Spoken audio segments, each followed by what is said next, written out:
I'm your host, Carl Vidal, and this is the Short Term Rental Marketing Podcast brought to you live from the Irvie Home Studios.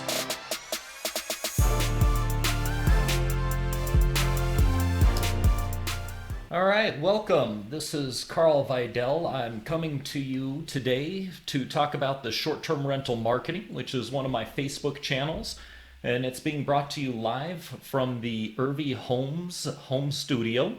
Also known as my home office. So happy to be here today, and we are going to be talking about short-term rental marketing. So just a little bit about myself. I started in short-term rentals a few years ago and have found some extraordinary success doing so. Back in April of this year, I left my full-time job and essentially went off on my own, started my company Irvie Homes, and have been now helping other people with their short-term rental marketing and seeing some tremendous results so far. This is episode 1. It is an overview of some of the things we do in short-term rental marketing and some of the things that we do at Irvie Homes. I'm asking everybody today, if this does apply to you, go ahead and subscribe to our channels for information regarding short-term rental marketing. Our Facebook channel is going to be the place to go. It's got free content on it, and I'm basically going to share with you all of my secrets of how I do it and how I've grown successful rentals and marketed them to achieve maximum revenue. On another note, you can also subscribe to irviehomes.com. Well, that's our website, just Irvie Homes on Facebook, Instagram. Gosh, we're on LinkedIn, Pinterest. We are all over the place. You'll actually learn that's one of my strategies when it comes to marketing, is to be anywhere and everywhere that you can be. And that way, no matter what channel a customer is using, you'll be able to reach them. Not everybody uses Facebook. Not everybody uses Instagram. Same way with rentals. Not everybody's going to be on Airbnb. Not everybody's going to be on VRBO and the likes. So, who's this for? If you are currently a short-term vacation rental owner, this podcast, live broadcast is for you. And then also, if you're thinking about opening up a short-term rental, this is also for you. I do see there's some people following me live, a lot of friends, family, and even some customers. So welcome all. Glad to have you with me today. So I've got a screen, just so you know, on the podcast. This is going to go up later. I'm recording it live, but we're going to then edit it down and put it onto a lot of our channels. In addition to here, I've got Facebook, and here I've got Instagram. So you won't be able to see my screen on the live broadcast, but one of the big questions is what difference does it make to have marketing, and what difference does it make to have great marketing? So I actually pulled some data from airdna.co. Yes, that is .co, not .com. It is a wonderful website that allows you to find data out there on short-term rentals in a specific zip code. So this zip code here, it's one of the zip codes in Albuquerque, and it has basically the 25th percentile, the 50th percentile, the 75th percentile, and the 90th percentile of rentals. Who's really doing great out there and who's struggling, right? So what's the difference? Obviously, there's some difference in location, but this data is actually for one specific zip code. Happens to be in the Northeast Heights of Albuquerque. So within a zip code that's not a wide area, you would figure there'd be some similarities between the different listings. What we find with looking at the data, though, if you're in the 25th percentile, and by the way, this is for 3 bedrooms, 25th percentile, you're bringing in $13,000 of revenue a year on a short-term rental. Let me just tell you, after cleaning costs and managing costs, you're losing money and you're also going insane while doing it. If you're in the 50th percentile, you're bringing in about $25,000 per year in income. You're probably starting to see a little bit of a profit here. Not much, because there are operational costs that you have to take into consideration when you're doing a short-term rental. If you're in the 75th percentile, you're bringing in about $38,000 a year in this zip code, and in the 90th percentile, $53,000 a year. So what's the difference? Mediocre listings are bringing in $25,000 a year, while the top listings in that zip code are bringing in $53,000 a year. That's the tune. I'm terrible at math in my head, but I believe $28,000 a year of income on one property. That's the difference. So marketing matters, and today I'm going to be sharing with you the top 8 tips I have for marketing that we use, and go into that. But I do want to make it clear, just because you can do marketing and anybody can get into the short-term rental game, you don't even need to own a home to go get a short-term rental. You could go rent a house and sublease it on Airbnb, and you're going to probably make some money. I don't know if the money will be worth your time. That will depend on your skills. So what are we looking at here? How much time does it take? I'll tell you, just marketing alone, because that's what I specialize in. To properly set up a listing, you're looking at about 40 to 60 hours of work to get this set up. And once it is set up, though, you're going to see great returns. So 40 to 60 hours up front, depending on the house, and then roughly about an hour to 2 of weekly maintenance on that listing. All right, so this is not the easiest thing in the world. It is going to take time and effort, but it is also something that you definitely can do and can see huge rewards financially for doing so correctly. So on here, let's talk about the 8 steps. All right, so step number 1 is exceptional photography. All right, you need to have photos of that property that shine. All right, they need to be done professionally, either by yourself or a professional photographer. If you are doing it by yourself, you need to have the right equipment. All right, I'm actually going to have episode 2 focusing just on photography, and we're probably going to go into that for about 20 to 30 minutes on what it takes. So you have to have great photos. You have to have about 20 to 25 photos minimum. Some of my properties have up to 50 photos. The more photos you can take, the better off you're going to be. All right. Your photos need to show the entire property. Don't hide things. If you have something you are hiding, you probably need to fix that thing. All right. You'll get bad reviews if you are hiding something. I promise you, people are going to get there and be like, what is this? You didn't tell me about this in the listing, right? So you want to paint a very clean picture of what that property is and also what that property isn't. For example, if someone has a disability and you just show nothing but pictures of an easy accessible home, and it turns out there's a flight of stairs to get to that home, I promise you it's going to lead to trouble. So just be real honest, take great photographs, preferably have it professionally photographed, and then have those photos edited in Photoshop to look the way you want them to look. And when I say that, I mean look the way it's appealing marketing-wise while still being truthful and honest. All right.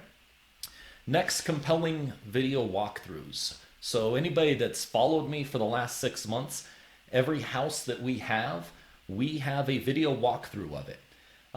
Early on, a lot of people would ask me, can I come visit the house? I want to make sure that this house is everything that I want it to be, right? And they'd say, well, you know, I got a cousin that lives in Albuquerque. Can you meet them at the house and have them walk through to make sure there's nothing crazy? So I started creating video walkthroughs, and I found not only does it eliminate all those questions, but it's also going to help you market it, and people are going to love it because they can actually see it right there on YouTube, Facebook. VRBO actually uploads the videos for you so they can see it right on the listing, and you are going to have tremendous marketing right there that people can actually see, almost, if you will, smell and taste it, right? They get a much better representation of what's going on, all right? Okay, moving to tip 3 is social media. No doubt that all of us use social media.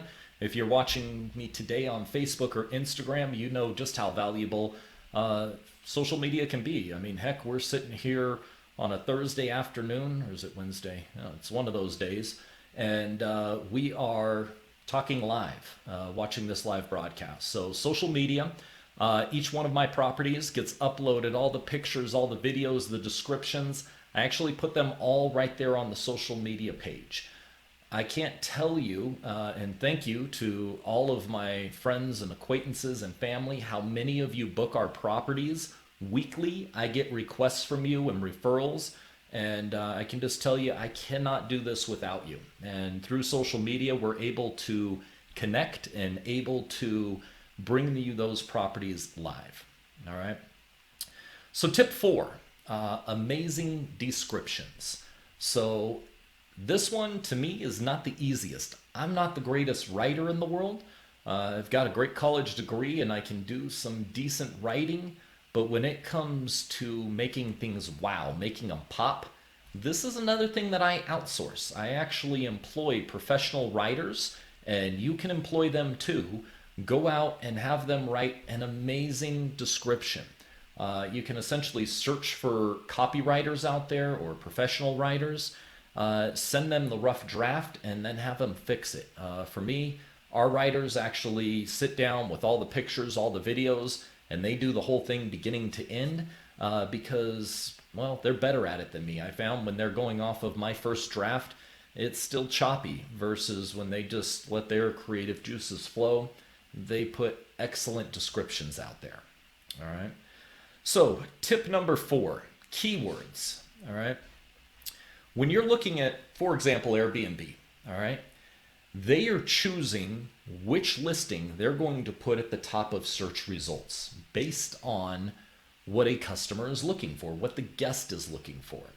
So if you want to appear at the top of that list, you have to have the correct keywords in your listing. For example, one of the most searched terms there is Wi-Fi.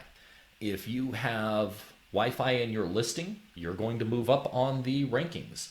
If you have, different amenities out there, you want to make sure those are in there. All right. I can tell you from experience, some of the top amenities that people are looking for, or I should say even more than amenities, just top things people are looking for is they want to be able to have pets. They want to make sure there's Wi-Fi and internet. During the pandemic here, gosh, everybody is looking for a place to work because we're all working from home now. We're seeing a lot of flexcations where people are doing a vacation and a workcation all at the same time, working and vacation, flexcation. New term that I guess has come into the lingo of 2020. Thank you, COVID. But now we're doing flexcations and people are looking for those places to have a workspace. So that's the keywords that you want to have in there. All right. Next, and this is not an easy one. This is one of the most challenging things you can put in there is dynamic pricing. So when we talk about dynamic pricing, there are a few different ways you can do this. Airbnb, for example, has their pricing where they will adjust your pricing day by day and essentially have it go up and down based on the demand that they're seeing in the marketplace. Now, the challenge comes is if you're on VRBO and Airbnb, now you have to have pricing that could ebb and flow, and they may not match each other. So you could have your pricing lower, say on booking.com, or higher on Airbnb, and you're going to make more or less revenue depending on who books it through which channel. Me personally, I don't like that. I want my revenue to be guaranteed. I want to have consistency across all platforms because to me, I don't care if someone uses Airbnb, and we're going to get to this in tip 7. I don't care if they use VRBO, booking.com, the direct website. For me, I just want consistency. So some dynamic pricing out there. There's, gosh, what are they called? I just blanked out. I apologize. I use Wheelhouse. That's my pricing go-to manager. There's also, I forgot the name of it. I'm so sorry. But I will post it in the comments, so you will have the pricing managers out there. There's 3 primary ones out on the market, and different people use different ones. All right, so tip 7, multi-channel listings. So this is extremely important. Just like I'm doing a broadcast today on Facebook and Instagram, Later, I'm going to upload this to Spotify, YouTube, my Facebook pages, LinkedIn, the Pinterest page. It's going everywhere, right? Everybody out there uses different content. And you can go to the short-term rental marketing page and you can actually see some breakdowns of the different amounts of people that use each one of these platforms. Airbnb is the biggest in the US. Surprisingly, though, they are not the biggest in the world. Booking.com is. They've got almost, I want to say, 350 million subscribers on Booking.com. If you're only listed on Airbnb, you are going to completely miss out on those other subscribers that don't use Airbnb. Why limit yourself? You want to make sure you're listed anywhere and everywhere. Going back to the zip code example I put up on the podcast, you'll see it where we talked about the annual income of different rentals. You can also see on there how many listings are available on the different channels. So the Airbnb app consists of about 90% of the listings out there in that zip code are listed on Airbnb. All right. There is an additional 17% that is listed on VRBO. And together, all right, ones that are listed on both, you're looking at about, I think it was like 9%, 8%, where it's listed on both Airbnb and VRBO. There is an enormous opportunity for you to list your property on all of these channels. Why limit yourself to just one audience? You should be going after all the audiences. All right. Last but not least, tip number 8 is your customer data. Every time you have a guest stay with you, you get at least their phone number if they're on Airbnb. If they come through on VRBO or if they come through on Booking.com, TripAdvisor, the likes, you're also going to get email addresses. All right. This is marketing gold because these guests have already stayed with you. If you have a good home, chances are they've left you a great review. They loved their trip, and what a better way to go get easy revenue than to make sure the guests that have already been there, that have already liked your property, become repeat customers. That's really business 101. It's very expensive to acquire a customer. And it's very profitable to keep doing business with your customers. So that customer data, make sure you're capturing it. Make sure you're bringing that with you and utilizing it to get people to stay with you in the future. All right. So that is today's podcast or live broadcast, if you will, doing both today. I greatly appreciate you joining me. Again, I am Carl Vidal. This is for the short-term rental marketing group on Facebook. And you can also follow us on Facebook, Instagram, LinkedIn, YouTube, Pinterest, Spotify, all under Irvie Homes. I appreciate you and have a good day. Good luck out there. Hope you're very profitable and making money.